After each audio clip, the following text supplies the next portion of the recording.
Based upon what I've seen, the transition from the Hill to the new building was probably almost a bigger change in facility than what we're going to be going through today. I can't imagine they had transition planning consultants 50 years ago, and now it's a whole industry. I came to Loma Linda as a young faculty member. The date that I arrived was the very same date that the Cloverleaf buildings that we're celebrating today opened. My first day seeing patients was the first day that hospital opened, so we both were born at the Cloverleaf, as it were.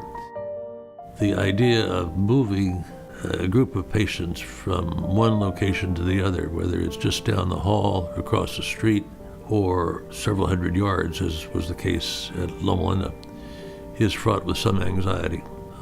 It sounds easy, but it really isn't. There was a surprisingly large group of critically ill patients at Hill Hospital who had to be moved, and it had to be done in a relatively rapid and organized way.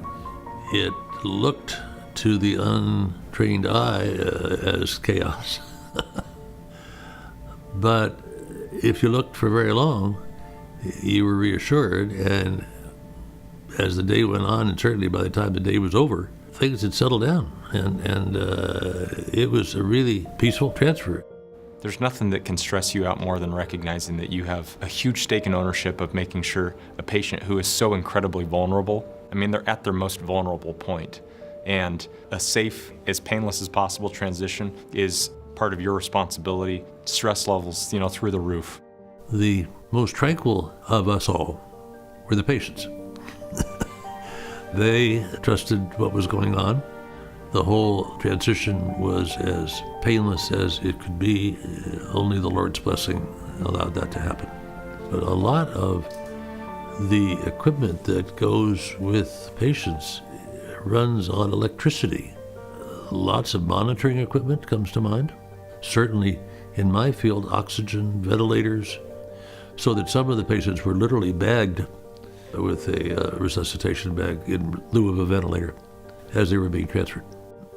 Many patients in the critical care units, the nurse and the therapist that were there in one place just went right along with them and transferred the bed into the new units.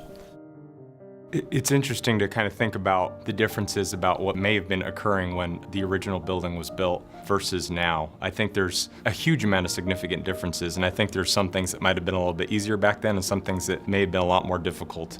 I can't imagine how challenging that must have been back then 50 years ago. If things go well, you can step back and think, well, that was maybe not as difficult as we thought, but one small incident and things could go very wrong very quickly. I was worried, and some of my colleagues were worried, that we would have a party and nobody would come. That was not the case. Patient count went up pretty quickly, and there was never an occupancy issue. The thing that was so impressive is we went from 25 beds to over 100 beds overnight, and we were full from nearly day one on. The thing that I'm most appreciative of is Varner Johns was our chairman, and he really planned for the transition.